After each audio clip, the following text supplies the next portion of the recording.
For football fans, there may be no time of year more full of excitement and hope than the weeks leading up to the NFL Draft. I'm Jacson Bevins of Cigar Thoughts. And I'm Chuck Powell, host of Chuck and Buck on Sports Radio 93.3 KJR-FM. And along with producer Mike Barwin, this is Whitewater Drafting, a new mini-series breaking down all the decisions leading up to the NFL Draft. Let's light them up.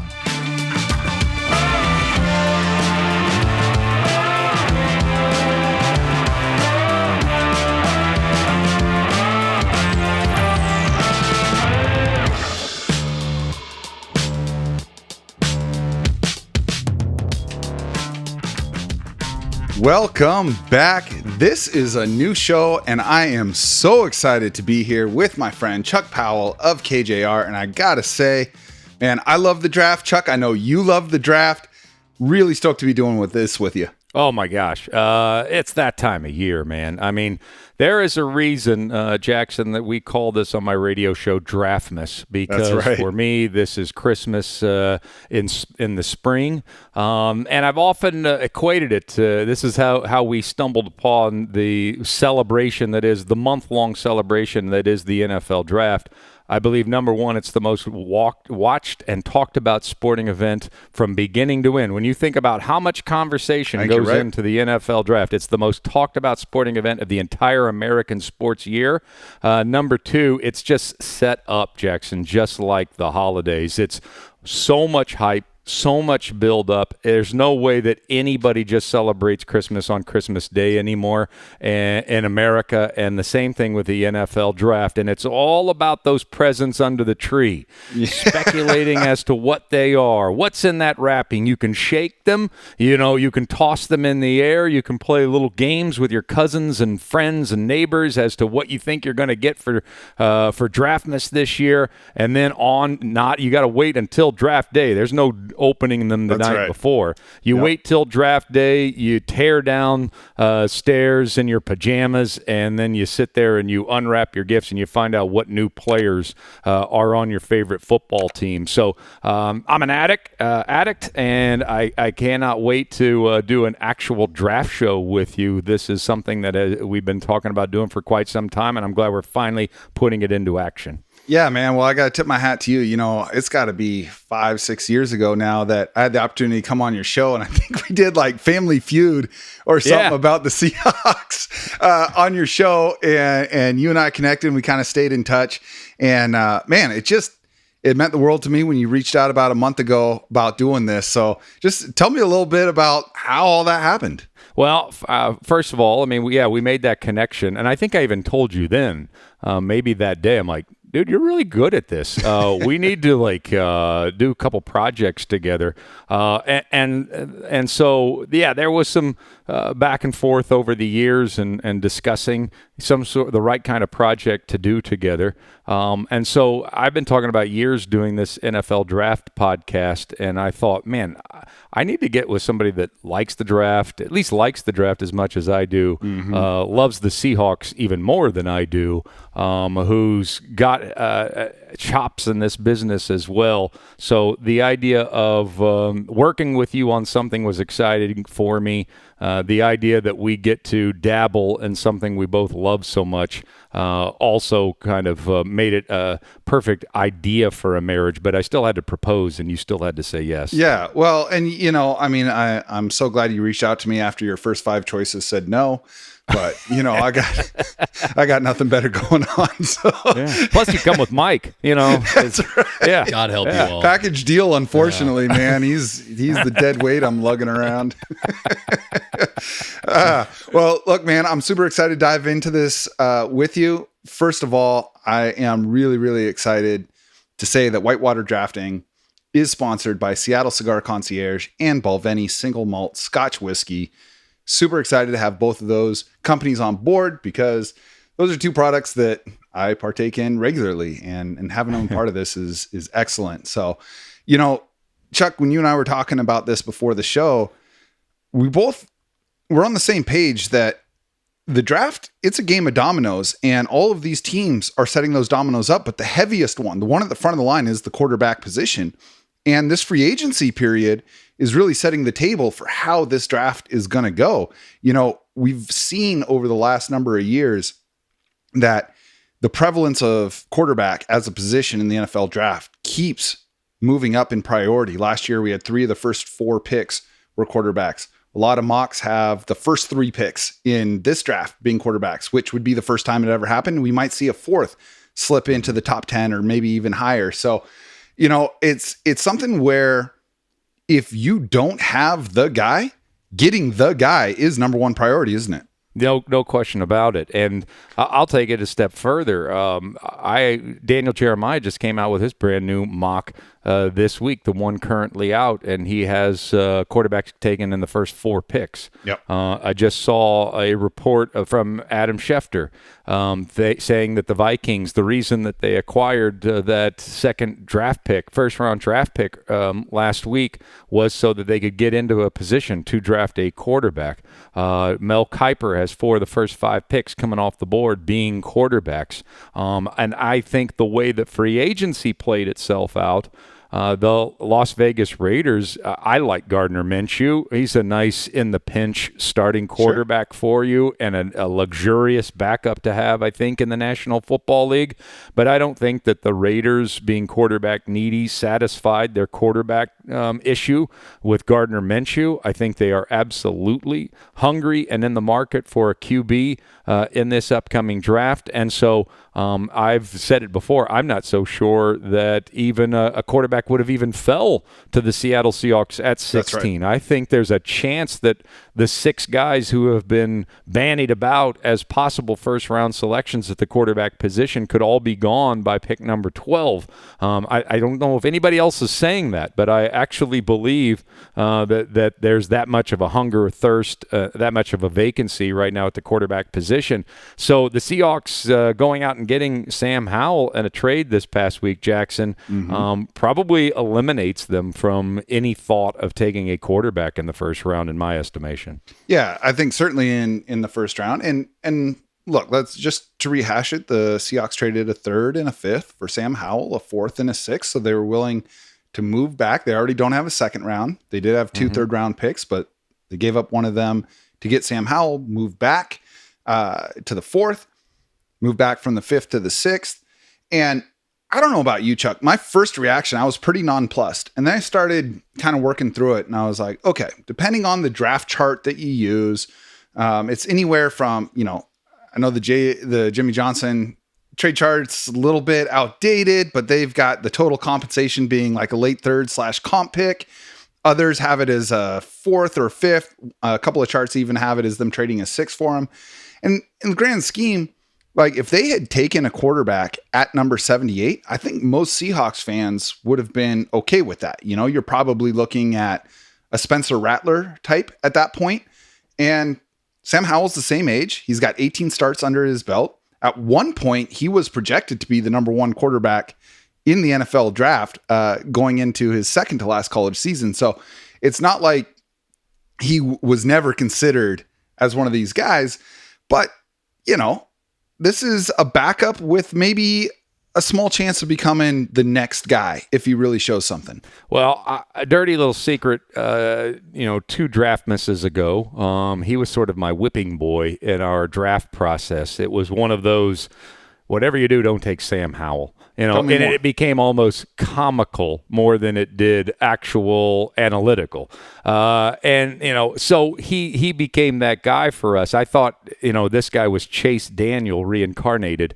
And so 2 years ago, I was down on the idea, but we kept hearing that John liked Sam Howell. And that's what created the monster on our radio show a couple of years ago and turned it more into a comedic bit than anything else. So when the Sam Howell trade went down, my reaction, Jacson, was, of course, this is what John's going to do. Of course. And you mentioned the age, where he's the age of Jaden Daniels and Michael Penix and Bo Nix, with the 18 starts under his belt. And actually, for the first half of this past season, his first full year as a starter, He was actually showing something that people thought could work at the National Football League. He had a really bad second half. He also had a terrible offensive line there. So there's a lot of good to read into the trade. There's some bad to lead into the trade whenever you acquire a guy that leads the league in interceptions and sacks allowed in the same season. Obviously some red flags go off. But when I heard the trade, it really did. It felt so Schneidery. And I also think, that I thought this was going to be a quarterback draft for the Seahawks. The idea of getting somebody in the third round or beyond was not going to scratch that itch for me. Sam Howell does not scratch that itch for me. But I do believe that, coupled with my feeling that quarterbacks are going to fly off this board early, I don't know if this was the year to get the future quarterback of the Seattle Seahawks. So my guess is it'll be Geno this year. Sam Howell will be his backup, and Geno will be gone next year. Sam Howell will get a chance to start next season to prove if whether or not he can be somebody that you can build around. So next year is where I think you're trying to get your quarterback. Yeah, and we'll see. We get a lot changes over the course of a year. Right now, it seems like the consensus is that next year's quarterback class is nowhere near as strong as this year's quarterback class. Yeah. We will see.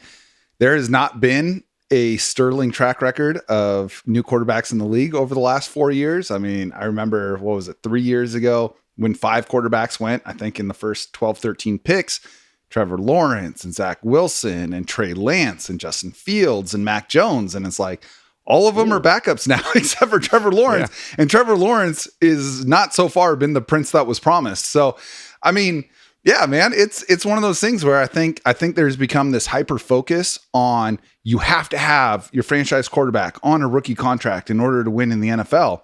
And I feel like the pendulum is maybe swinging a little bit too far in that direction. And maybe some of the struggles that these new quarterbacks have had coming into the league has to do with the COVID years and, people not being able to get as many eyes on these guys and the stunting in the development. These guys are spending longer in college, all that kind of stuff. At the end of the day, though, I look, and since the Seahawks won the Super Bowl, it's been 11 seasons since then. Only one team has won the Super Bowl with a quarterback on their rookie contract, and that was the first one with Patrick Mahomes. So I don't know, man. Yeah. I think at this point you need competence at quarterback, and you get that where you can find it. Well, that being said, I don't disagree with you. I'm in step with you on what you said. That said, though, and this is rough math, I did this quickly the other morning. Of the 24 teams that didn't seem to have quarterback needs going into this offseason. So in other words, 24 teams in the National Football League feel good about the best and most important position in all of American sports, okay? Yeah. And so of those 24, 19 have first-round draft picks at quarterback. I think it's 21 have first or second-round draft picks. So the Brock Purdy story truly is some sort of fairy tale. Yeah. It is an outlier in this algorithm without question. Even the Dak Prescott 4th round selection or Kirk Cousins 4th round selection, those are also pretty much outliers in this process. So that's why for me, if you're not serious about taking a quarterback with your first pick, then I'd rather punt that down the road. So Go ahead and go with Geno and Sam for the next couple of seasons.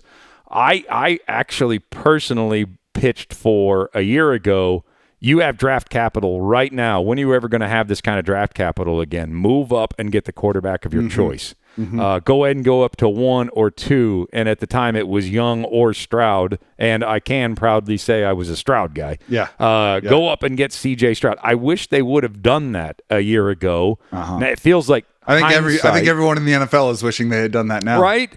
But it feels like hindsight. But that's you had the capital then. Now you don't. So the idea of getting higher than 16, it just does not seem like it's something that John's going to be willing to do. I'm not sure a quarterback worthy of the 16th pick is going to fall to you.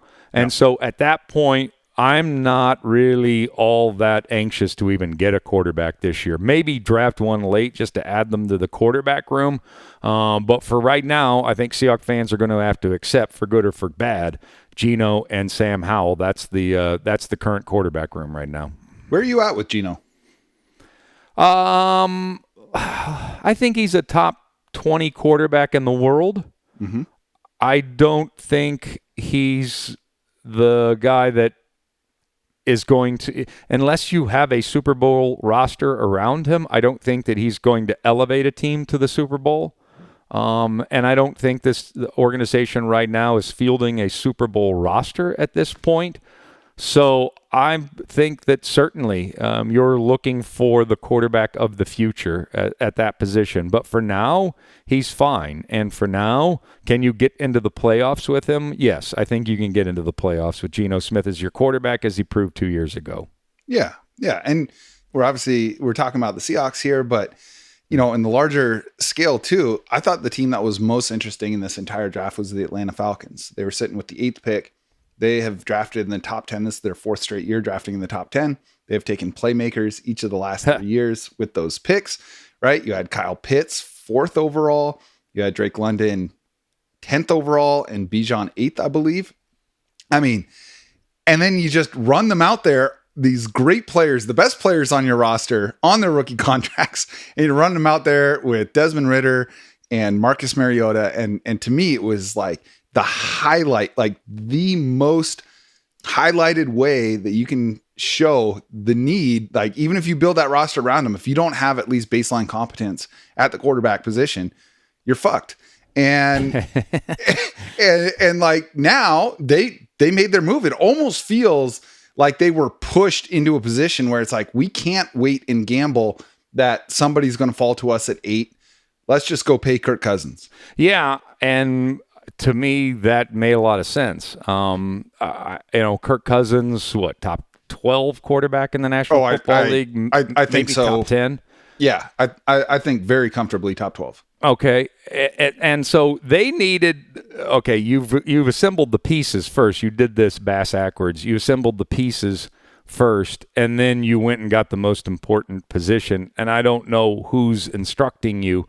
If your idea was, we'll get skill guys and they'll make the quarterback better. You want to get the quarterback that complements the skill guys, and so. I got to think that was a lot of Arthur Smith having real success putting Derrick Henry and A.J. Brown around Ryan Tannehill and thinking, he was a first-round draft. Even he was a first-round draft. And I like Tannehill, yeah, for sure. Yeah, but no team was in more need of getting a guy to get the ball to the right people in the right situations. And so that domino effect of Cousins signing really did. I think the entire free agency period said so much about where teams are with their comfort at the quarterback position and what they're going to do in the draft. We've already covered the Raiders and the Vikings. For them to have sat so quietly with such great needs, to have let Cousins go without a fight, it felt like, for the Raiders to have done nothing more than add a career backup in Gardner Minshew, for Denver to have not done anything and sit there and just accept the way that the draft unfolds for them.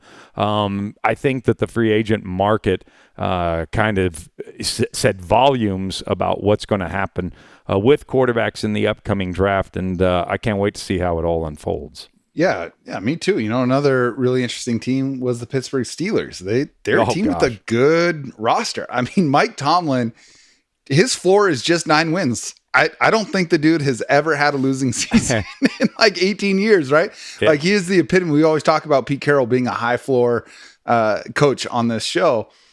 I think Tomlin is the ultimate high floor coach, but Kenny Pickett was not that guy, right? They were dealing with Duck Hodges and Mason Rudolph behind him. I mean, all of these great players, both on offense and defense, and they couldn't get over the hump. They had a chance to get active, and they did. They got the Denver Broncos to pay all of Russell Wilson's salary, and then they traded for Justin Fields. If you're a Steelers fan, how are you feeling? Well, I know Steeler fans, and they don't feel good at all. They are angry. Who do they want to start? Ben Roethlisberger. Terry Bradshaw. What's Bradshaw doing? Yeah. I don't know.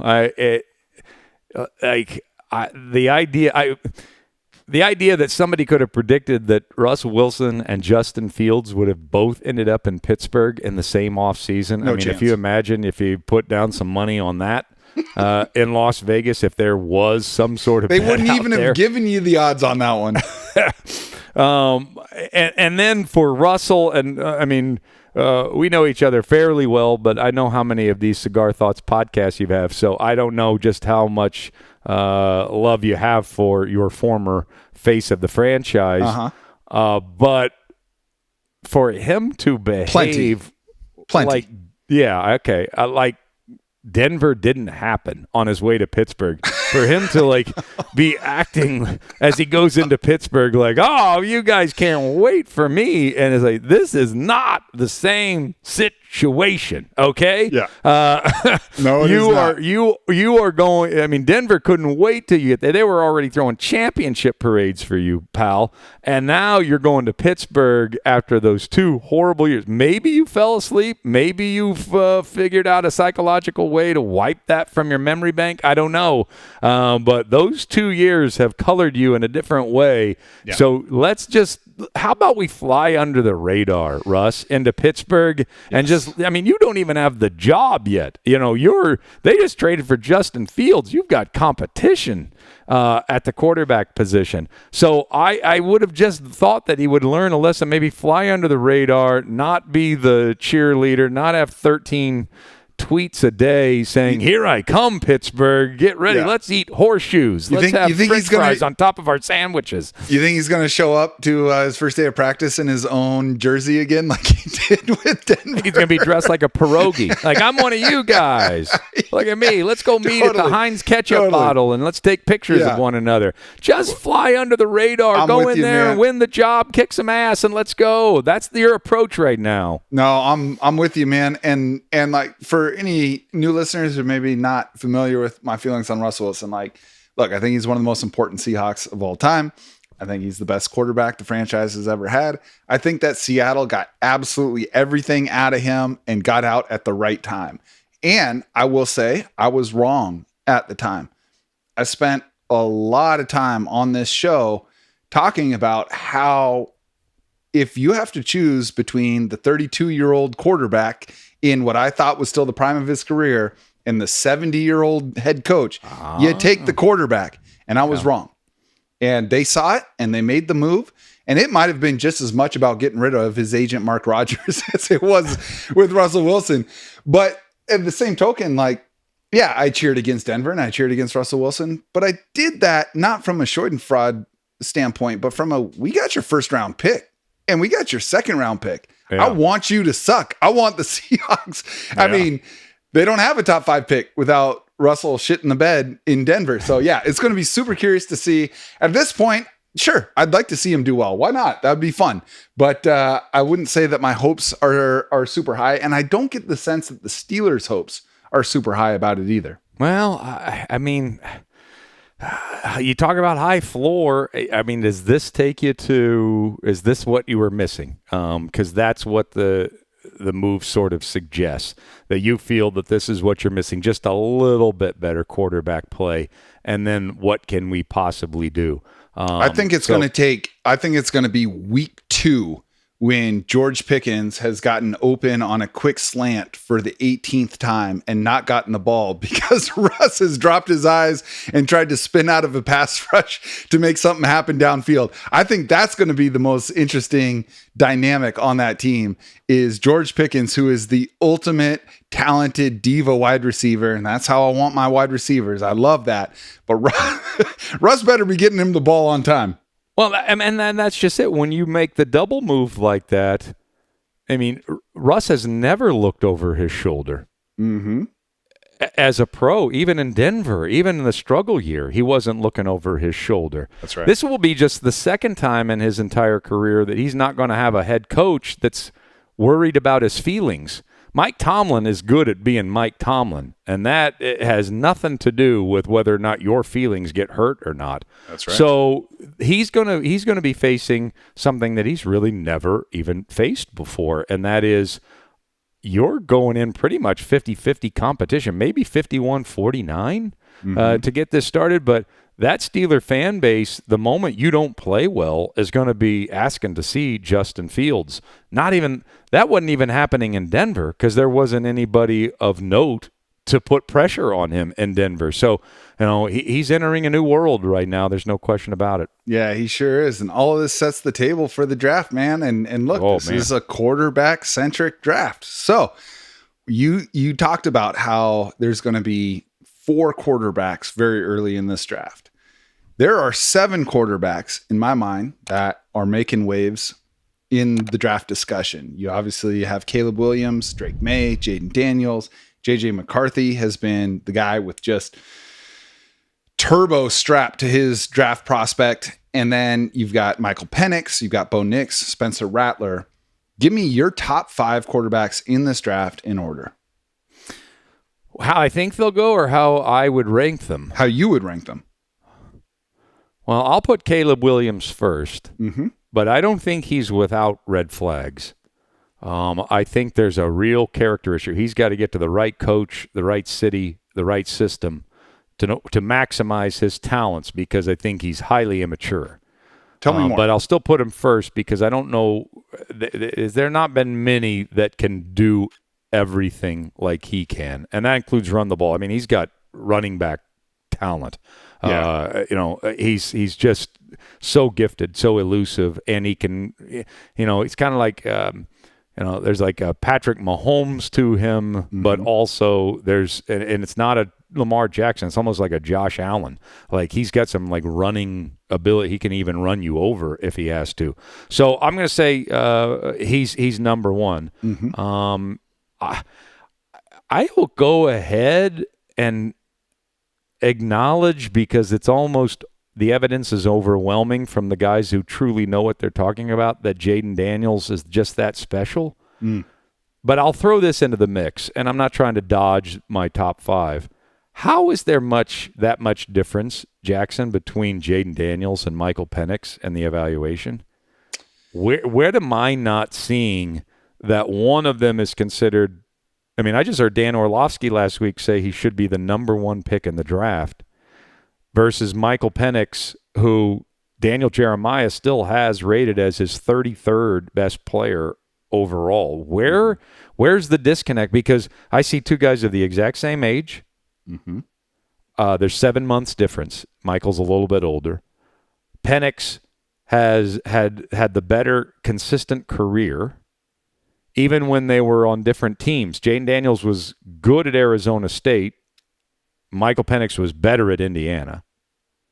And then Jaden Daniels was good at LSU his junior year. Michael Penix hit the ground running at Washington. Yeah, he sure did. And then they both had very comparable senior years in which Penix won the team awards, led his team to a better season, but Daniels won the individual awards. But now that we get to the draft process, I guess Penix has an injury history, but his medical's checked out. And I'm looking at Jaden Daniels, 6'3", 14 pounds. And if you want to project like who's going to stay healthy, I'm not sure that I'd put Daniels ahead of Penix. So I'm not saying Daniels, I'm not even trying to take away from Daniels. Yeah. But if Daniels is 2, how is Penix like not butted up right up against him? Plus, Penix has the better arm. Daniels is more mobile, but do you really want that in the National Football League anymore with a skinny quarterback these days? I mean, the Ravens had one of those, and they decided, hey, we got to rein that guy in. We got to protect him. We got to take care of him. We can't have him running around. He's getting hurt now. So how is Penix not butted up right against Jaden Daniels in the quarterback evaluation? Well, this is definitely a topic that deserves more oxygen because I have struggled with what appears to be within the draft community, this massive delta between Jaden Daniels and Michael Penix. Here's what I'll say. This is why I think it exists, and here's why I have Jaden Daniels higher than Michael Penix. Okay. Jaden Daniels is coming off of the single greatest statistical season any quarterback has ever had, right? I mean, he highest rated season of all time, the most total yards of all time. He was beating defenses in the SEC, which still carries massive clout in the NFL. That if there is anything that is considered a minor league for the NFL, it's not the XFL, it's not NFL Europe, it's the SEC. And he dominated the SEC. He won the Heisman with just the most preposterous stat lines you could ever hope for. And I think for NFL teams, it's really difficult not to look at that and not to see how mobile quarterbacks are really starting to take over the position in the NFL and say the ceiling on this guy from both of those perspectives is just higher. Now, I also think the injury history, I mean, Michael Penix had 4 season-ending injuries in college. That's not nothing. That is going to give any NFL GM pause. I agree with you that Jayden Daniels plays a style of football that invites injury more than Michael Penix does. But I think that there's upside with Jayden Daniels in the sheer volume of ways he can beat an NFL defense that doesn't exist with Michael Penix. So for me, that's why that difference exists. But I agree with you. I don't think the difference should be as big where one is a lock top 5 pick and the other is, maybe he's a day 2 guy.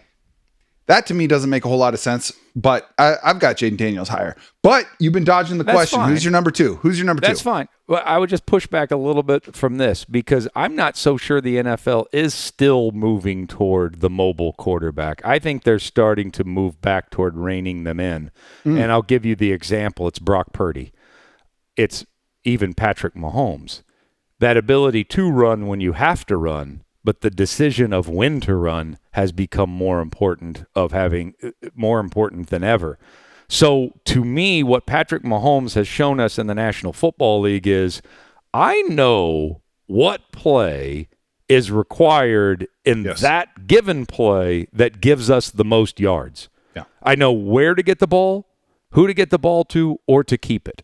Patrick Mahomes did not win the Super Bowl this year because he has the strongest arm in the National Football League, can throw off platform and makes, no-look passes and everything else. He won because he made the smartest quarterback decisions play by play anybody in the NFL. And Brock Purdy, being a 7th-round pick who's taken over, who's been given the keys to the nicest car in the National Football League the last couple of years. That cannot be overstated. Is also that's his strength as well, as I get the ball where it needs to go. And now if you tried to trade Brock Purdy, you get a 1st-round draft pick for him. Mm-hmm. Forget about, being the 7th-round selection. He's got to be looked at as a 1st-round draft pick now. So that's why I think Bo Nix actually, there's the people that are souring on Bo Nix. I'm not sure there's anybody in this draft who knows where to get the ball more consistently than Bo Nix. He reminds me very much of a Purdy type, and so I think that's a 1st-round draft pick this year. Mm-hmm. I think Michael Penix has the best arm, accuracy, and strength in this draft. Yes. And so if I personally had to rank them, as I said, I will go with Williams first. I'll go ahead and give you Daniels second. I'm putting Penix third. Okay. I'm putting May fourth. I'm putting Nix fifth. And I just did not see enough out of J.J. McCarthy in college to think that he's ready to play at this level. But he's a winner, Chuck. He's a winner. What I will give him is he's 21, and everybody else is like 38. Yeah. Okay, so I'll give him that he's 21. I mean, there's a lot that can change. Yeah. And just to jump in here. Yeah. The age thing is so interesting because we have seen for a long time now that good quarterbacks will be good well into their 30s. Mm-hmm. And so I see where you're going. On one hand, it's like, okay, yeah, the age thing, maybe it doesn't matter so much.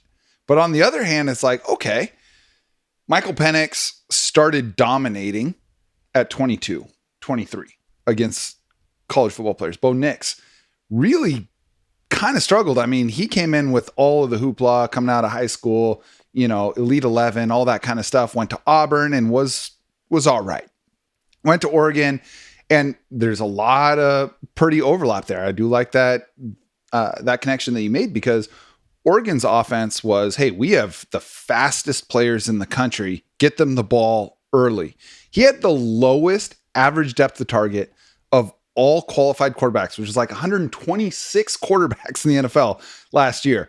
Not to say he can't throw it deep, not to say he can't make those second level throws, which I think are the most important throws in the NFL, because especially with the advent of this too high shell safety defense that everyone is playing now, you have to be able to hit that mid-range jumper. He can do that. He just didn't do a lot of it. So bringing it back to JJ McCarthy, it's like, okay, yeah, how much does the age difference matter? Well, he won national championship at 20 years old. And so it's like, okay, what happens if the next 2 years of his development that Nix and Rattler and Daniels and Penix all got to do against college guys, what if he gets those developmental years at the NFL level? How much does that accelerate his growth? So that, I think, to me is the argument with JJ McCarthy.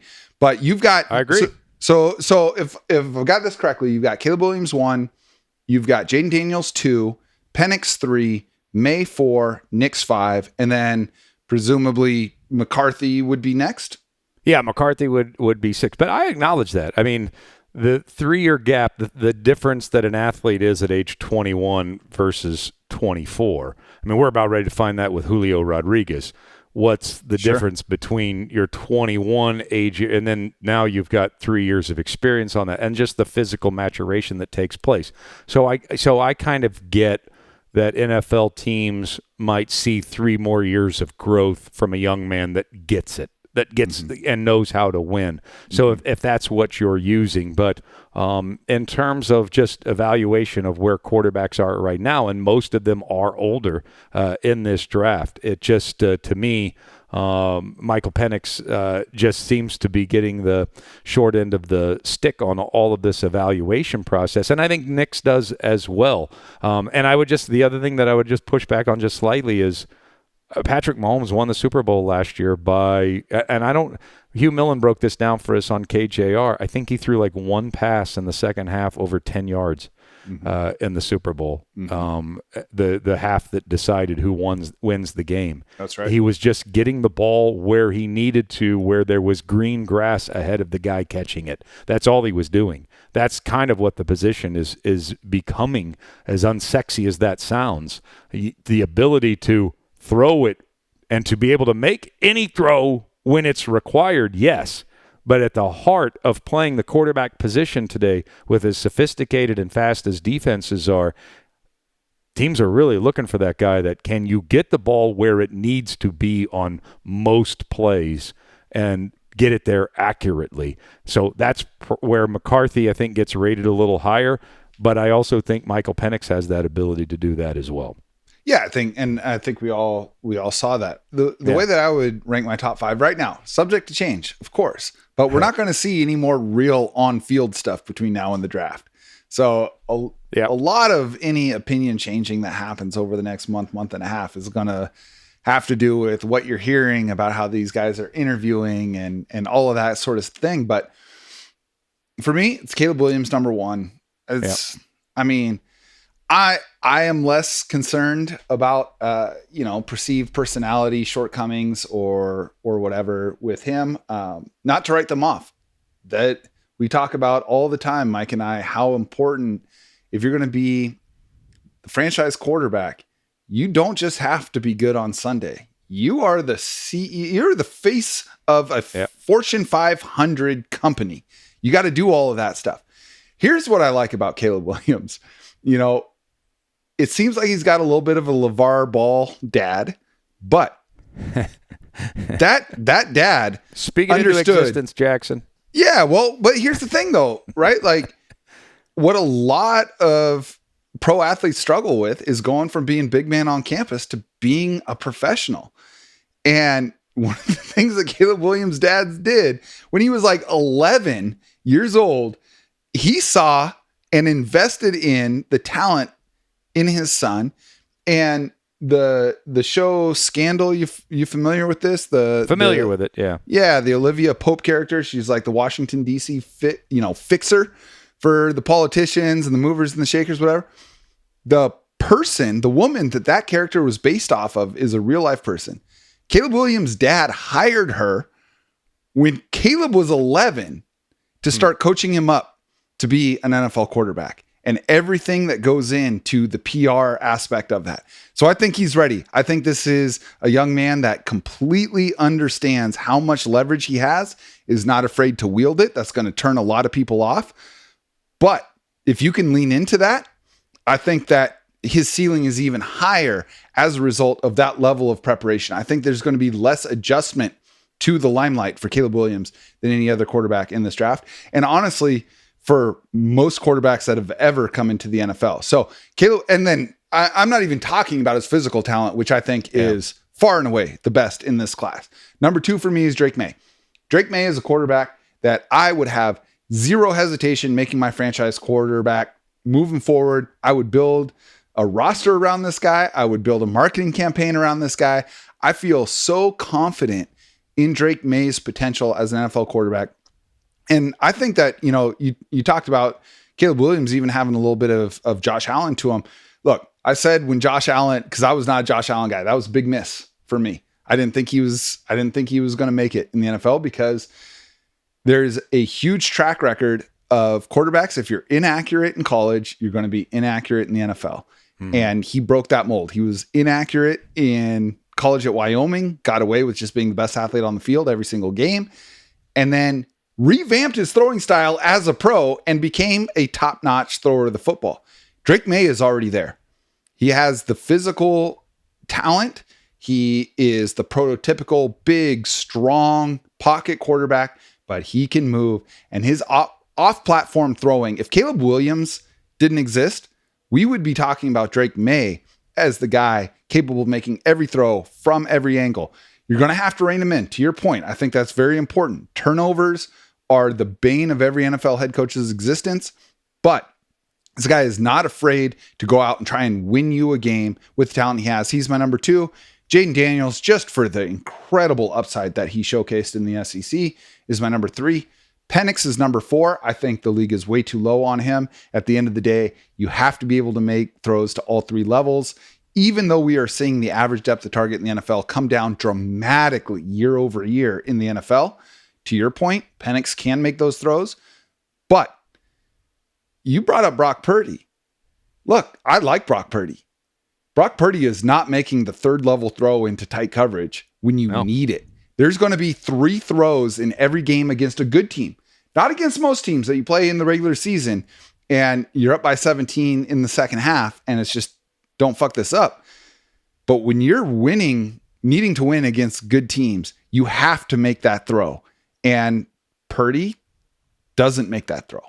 Not into the tight windows. Now, since they started tracking separation data for wide receivers, no team in history has had a higher level of separation per route than the 49ers did last year, which means Brock Purdy's margin for error was higher than any quarterback in the history of charting this.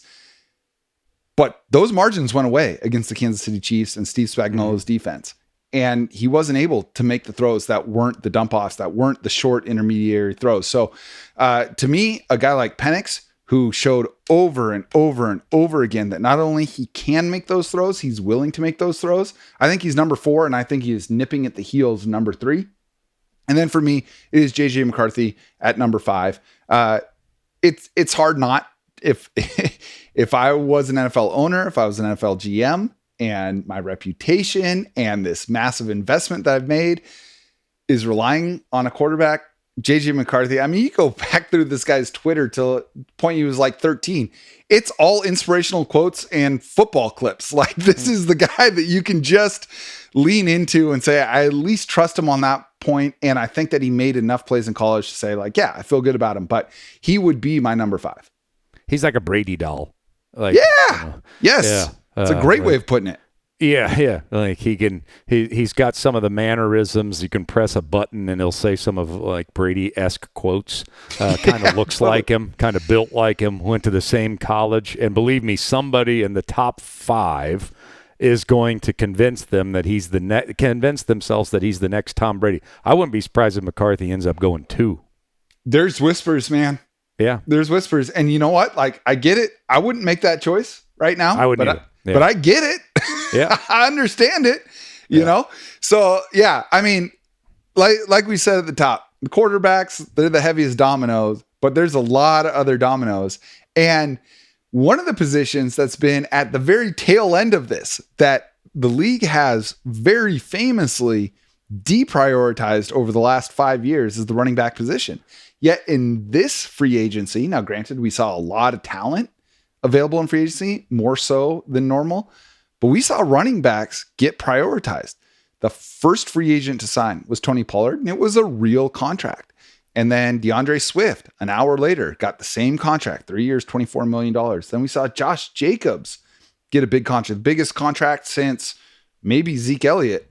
I don't think we're ever going to see 6 years for $90 million again, but $448 is real money, and I know that a lot of that's front loaded. And then we saw Saquon Barkley, 3 for $37. We saw Derrick Henry, I think 2 for $20 in Baltimore. Teams are spending real money on these running backs this offseason. How does that square with you, how you view the NFL, and how does it shape your view of this position going into the draft? You know, I love this because I think there is, it's not just like happenstance that Jacson and I decided to do a draft podcast together. There's like a mutual admiration society that we've had for each other for quite some time. But I love that we've already got like things that we can disagree about because, and I know I am the oddball in this. Most people are singing the song that you're singing about running backs. To me, this was, what are the 7 levels of grief? The running backs finally reached acceptance this year. Because you think about, Josh Jacobs, he got a high contract. Running backs are making less than guards. They're making less than tight ends now. Yeah. And this is really the first year where the running back group, it's like they had a meeting. And they're like, we can't wait till the end of every free agency and think that National Football Leagues have changed their tune about us. Yep. This obviously the direction that they're going in, and if we want our money, we got to get it early. That's right. That's what I think happened this offseason. It was an acceptance, finally, that we just aren't as cool as we should be. In the eyes of organizations. The fact that nobody was slapped with a franchise tag this year. The fact that there were so many big names running back-wise on the market all at the exact same time shows you that these teams are not fighting to keep the Saquon Barkleys, Josh Jacobs, and Derrick Henrys of the world. Derrick Henry and Saquon Barkley were the face of the franchise still at their 2 previous stops. So I look at it, I read it just the opposite. I think that the running back market, there's just such an acceptance now, even among the running backs. Even people in running back village acknowledge we're just not as big a deal as we used to be or that we think that we should be. Let's take what money is there. Let's make sure we don't lose out on the money that is available to us. So I think they ran to the first great offer that they got and everything else be damned. So I actually think that this offseason spoke more to the devaluing of running backs more than it did to signify some sort of turnaround back in the old school direction. Okay, so you see this as more of like a single data point as opposed to like maybe the beginning of a trend back up. Because okay, I think it's the end of a book. It's like if you wrote a book, the devaluation of the running back position, this is like the fun. Maybe it does reverse back, Jacson, into the future, but this is almost, that will have to be volume 2. Okay. This one, though, is like the final chapter where even the best running backs in the world are like, we're not as valuable as guards and tight ends. We accept. That is crazy. And I think it's wrong. I do. You can't tell me that, Will Dissly, love him, whatever.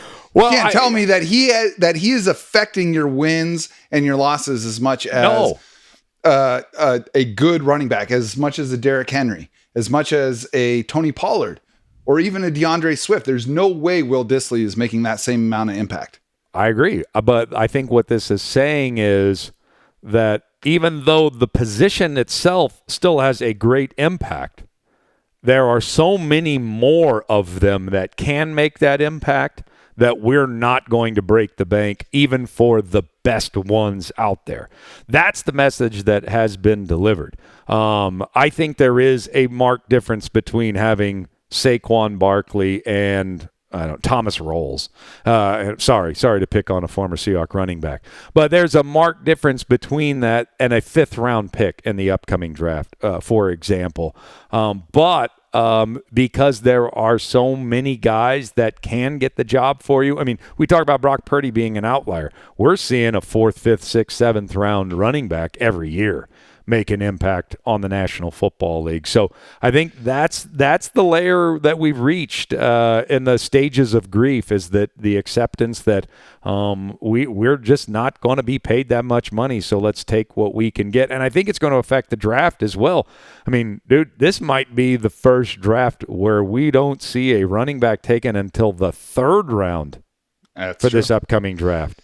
And it's not even out of the question. Could you imagine if we went 2 full days without a running back being taken? Yeah. I don't think that's going to happen, but it is within the realm of possibility. And there's a couple of things that you mentioned that I want to touch on here, because in one sense, I do think because this is a class of running back, and we're going to talk about some of the individual running backs here in a moment, that is considered depressed from a game-changing talent standpoint, doesn't change the fact that 2 running backs went in the top 12 picks last year. Mm-hmm. True. I think another interesting thing is we are going to see the impact of NIL in college affect this position more than any other, because the best running back that was supposed to be in this draft class ended up going back. Travion Henderson out of Ohio State. He would have been the first running back off the board, maybe a 1st-round pick, but he's going to make more in college. He means more to Ohio State than he does to whatever NFL team drafts him. And I'm curious to see if every year the best running backs who the first year they're eligible for the draft are like, yeah, I could be like a day 2 pick maybe, or I can stay and make $5 million and still be cock of the walk in college.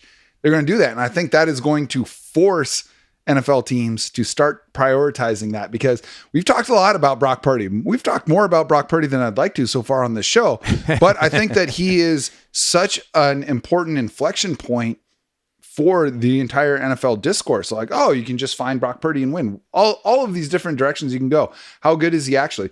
Listen, Brock Purdy's win-loss record is Christian McCaffrey's win-loss record. Okay?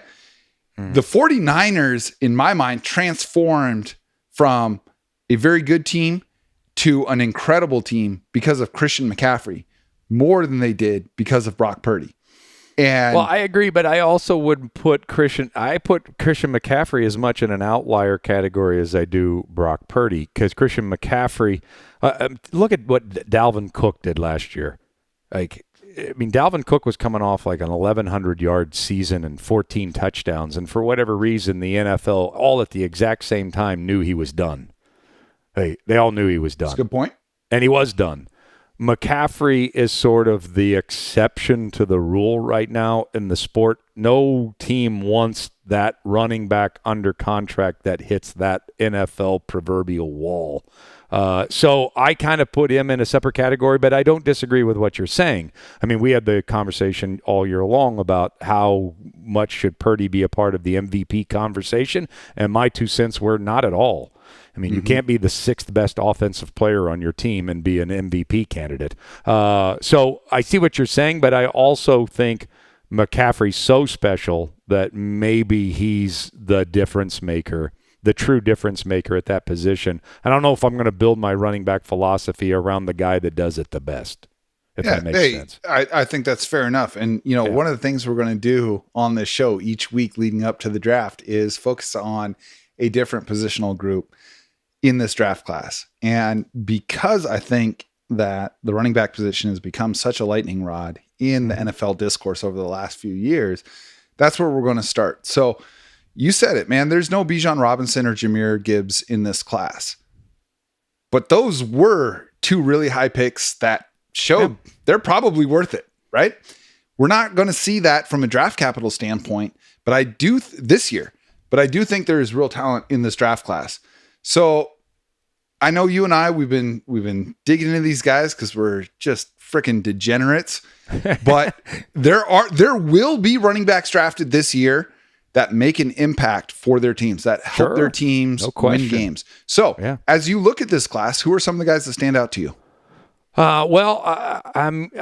I would say first about Robinson and Gibbs.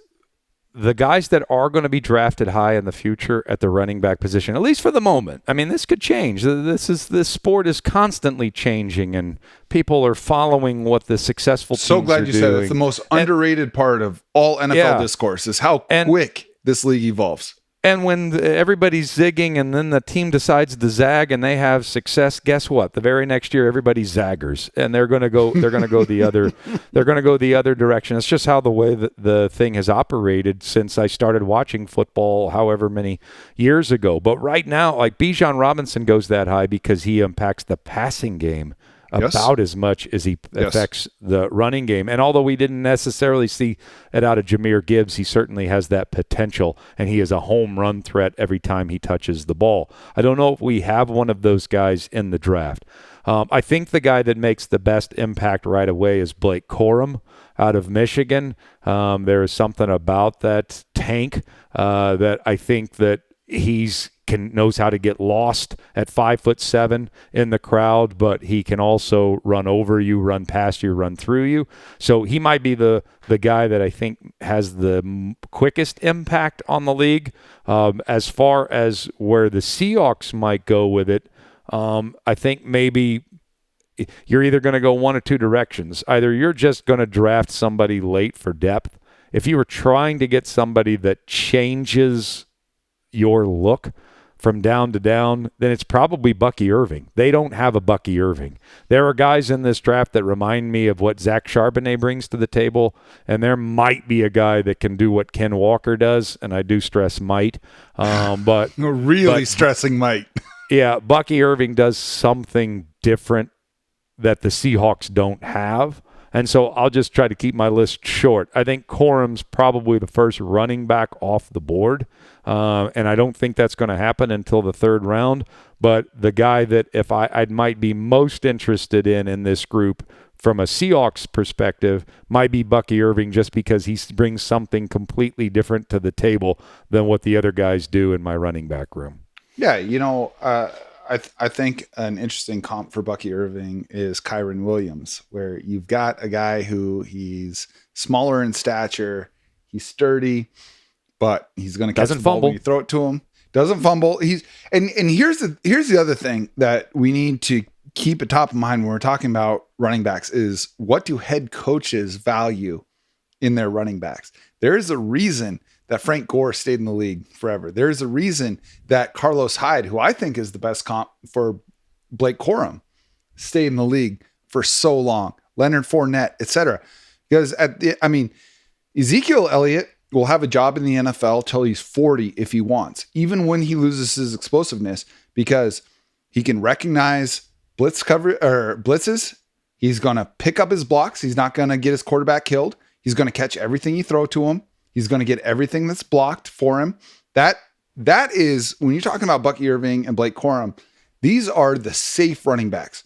I agree with you with Blake Corum being attractive in that I think of all the running backs in this draft, he's the one that NFL teams are going to look at and say, we can give him the ball on day one if we have to. If we don't already have the guy, he can step in and be the guy. I think he has a much lower ceiling than a lot of these other guys. I think that you're right.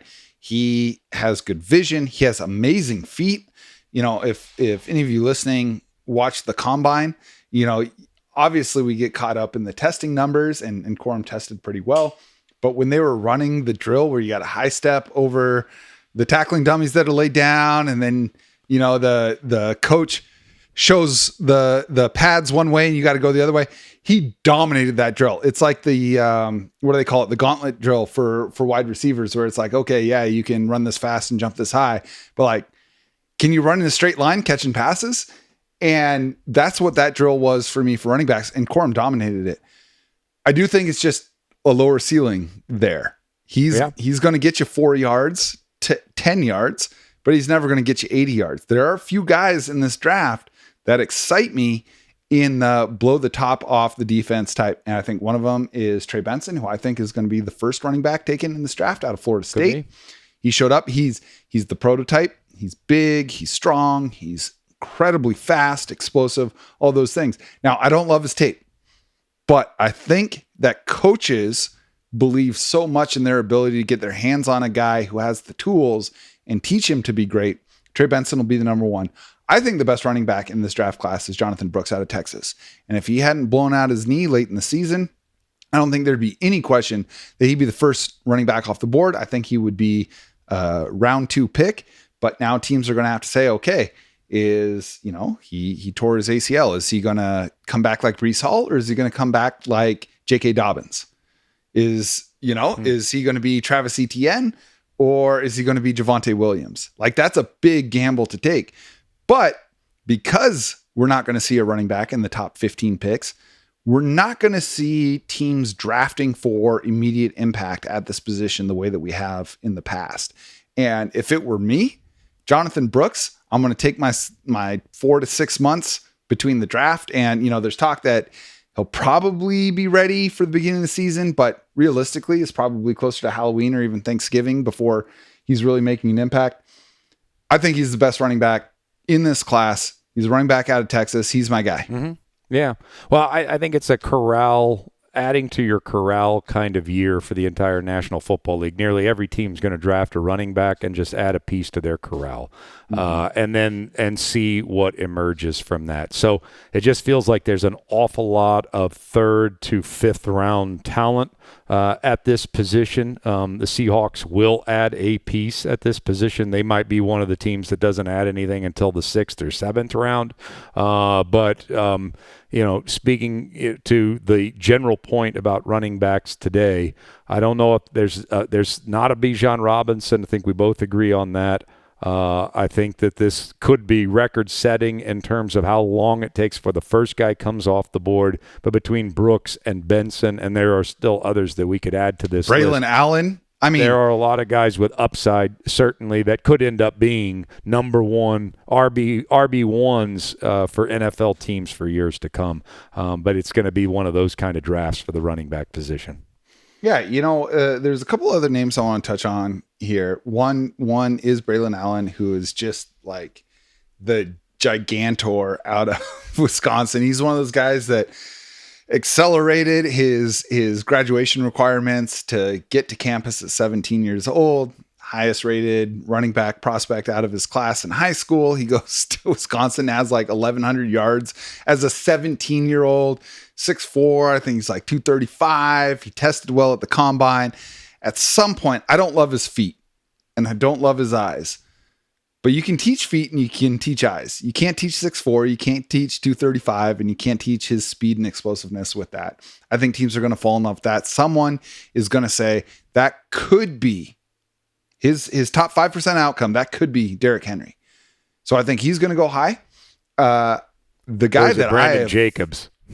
Yeah, totally. I mean, Brandon Jacobs is like the outlier of outliers. He's like 260 pounds and like competent as a running back. He looked like CGI. He did. And he existed in a bygone era also. He had Tiki Barber there with him. It was the true thunder and lightning, right?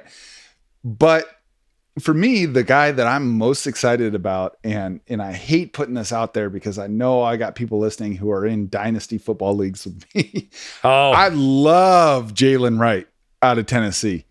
I think that what Devon Achane did last year, averaging 7.8 yards per carry, scoring a touchdown every 10 times he touches the ball, his first healthy game, the guy goes for 240 yards and 4 touchdowns.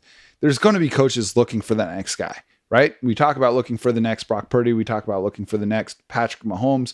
As we go through these different positional groups over the next few weeks, we're going to be talking about, these prototypes that teams are going to reach on the off chance that they become that. Mm-hmm. Devon Achane he was a borderline Olympic level sprinter. Jalen Wright's first 10 yards in the 40 at the combine were faster than Devon Achane's. And the first 10 yards are the most important 10 yards because it's very rare that as a running back, you're ever running in a straight line for 20, 30, 40 or more yards. And he was great. He ran a 4.33, but he's big. He's 210 pounds. And it's really difficult because Tennessee runs a little bit of a cartoon offense. They're a little, what Josh Heupel is doing in Tennessee is spread your receivers all the way out to the boundary. There's like 3-yard splits between offensive linemen. It's a bit, right? I mean, you're never going against a 7 or an 8-man box. I do get that. Yeah. You're 100% right. I do get that. But at the end of the day, you have a blink to hit a gap in the NFL. The gap between the talent delta between defensive linemen and offensive linemen is bigger now than it's ever been, and it's a trend that has continued for 10 years. So you have very little time to get through that hole. It's what makes Ken Walker great. It's what makes the best running backs in the NFL great is they can hit that hole very quickly. I don't think there's anybody in this draft class that does that better than Jalen Wright. And I will not be surprised if he sneaks his way into day 2.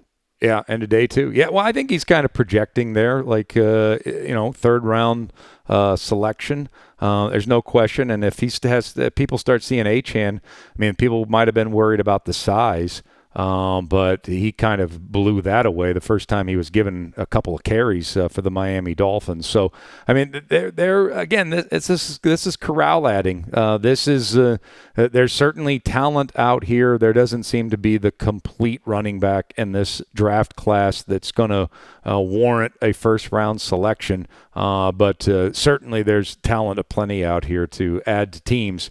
We're doing this through a Seahawks lens here today. I think they'll add something to the running back position, but I mean, I think you and I and every Seahawks fan agrees we've got the guy. Walker is the guy. And we're just sitting here waiting for his 1,500-yard season. When's that going to happen? Man, he's right there. Come on, right? He's right. He's right there. Ken Walker's the top 5 carrier of the football on the planet right now. Love him. Yeah, but it just, you just didn't see. I mean, he had more explosive moments in his rookie season than he even had in his second season. But it's there. He's ready to be a top flight running back in the National Football League. So I don't think that you're adding anything in this draft that's going to challenge him. I think you're set at this position more so than just about any on your roster at this point. But they probably will dabble. They will add some. They might even add a Gore to the group. They might Could even be Frank Gore Jr. I could see Frank Gore Jr. is out there. He had a great combine. I agree with you talking about the Seahawks. If I don't think they're going to draft a running back, I don't know that Mike McDonald would have picked to have 2 second-round running backs on his roster, but that's what he's inheriting. And I think that they're good, and I think they have complementary skill sets, that of course being Ken Walker and Zach Charbonnet.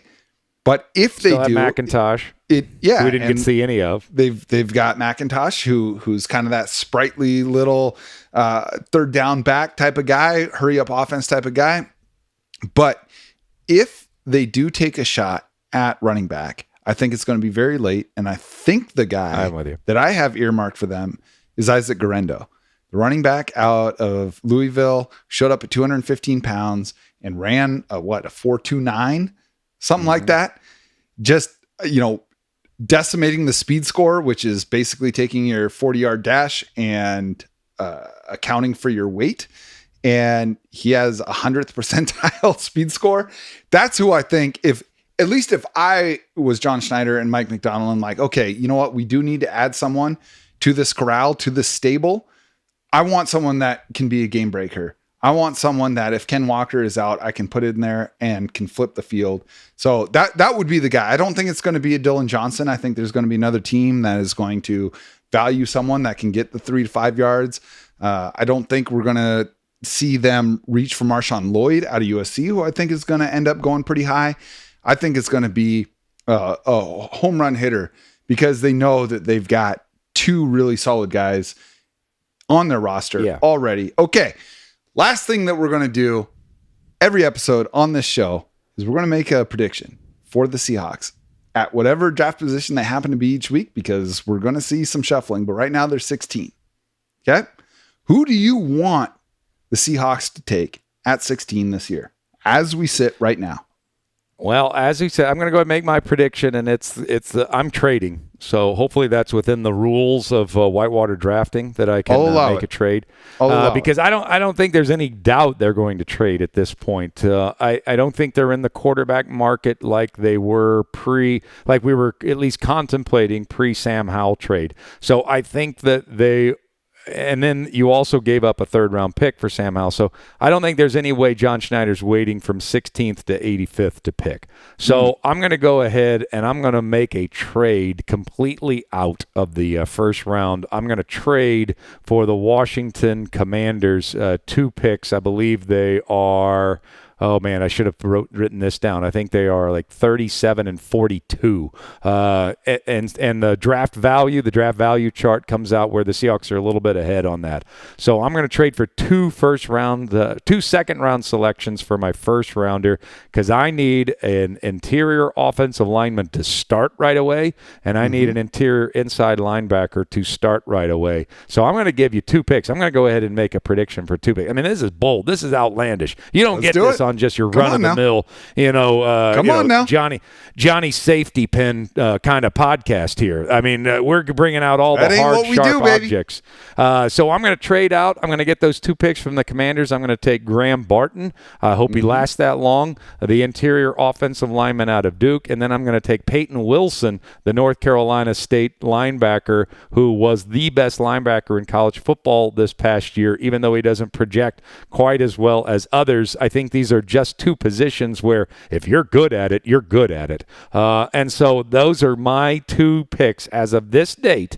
The first podcast that we're ever going to do, that's my prediction. They're moving down into the second round. They're getting 2 guys, and they're going to get 2 starters in Barton and Wilson in the second round of the draft for us to mull over until opening day.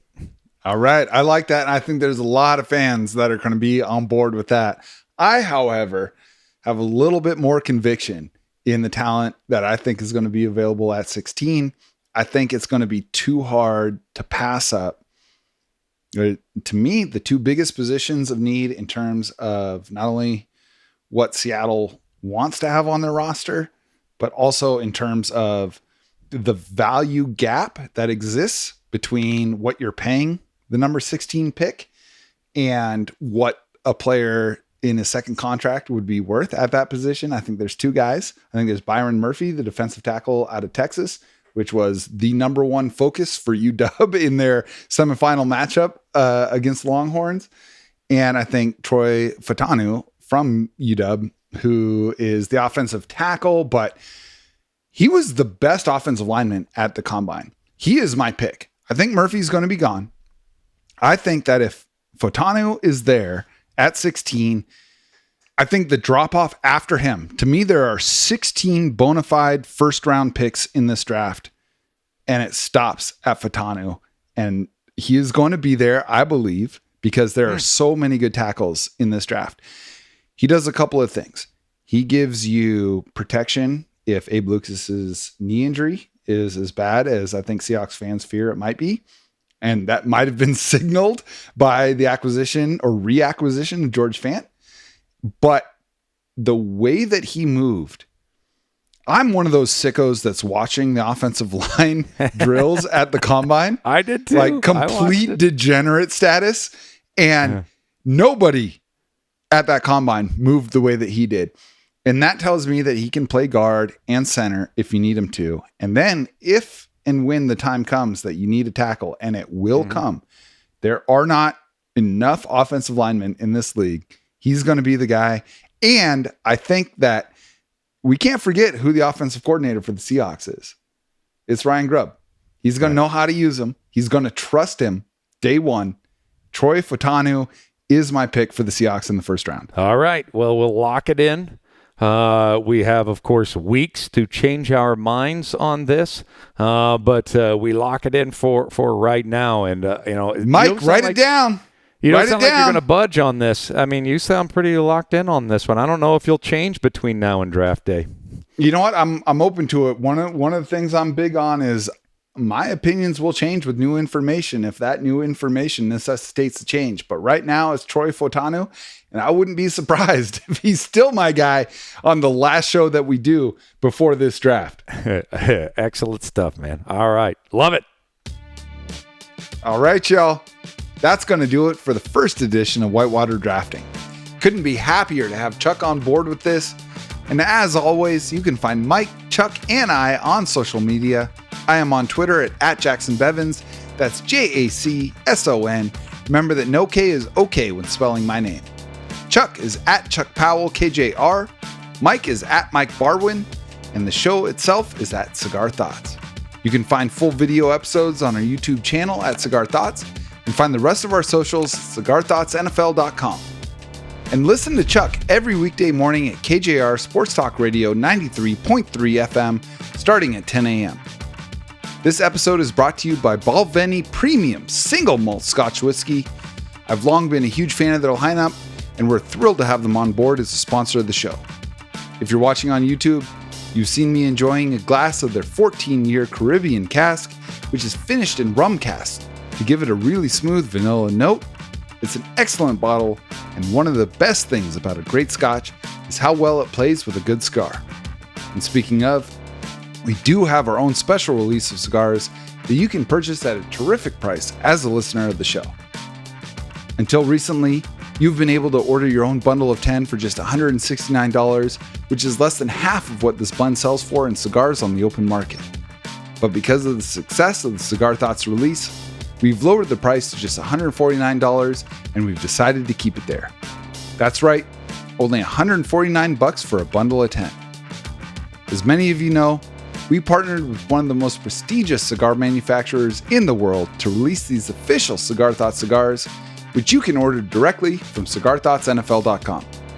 Just follow the link on the show page to get these easy-to-smoke stogies rolled with 13-year aged premium Dominican tobacco leaf, or hit us up on Twitter or Instagram and we'll send you the details directly. The cigars, they come with a Bovita humidification pack and a Mylar storage bag to make sure they stay fresh whether you have a humidor or not. Of course, you can listen to this show and read every article at fieldgoals.com. And if you're listening on Spotify or Apple Podcasts and you like the show, drop us a 5-star rating and leave a quick review. Thank you to all of y'all listening for your continued support of the show. We know you've only got so much time for podcasts in your life, and it is an honor to be a part of that for y'all. Please know that by sharing this show on social media and with your friends, you give us the juice to keep making this happen. We'll be back soon, but in the meantime, onwards and upwards, my friends.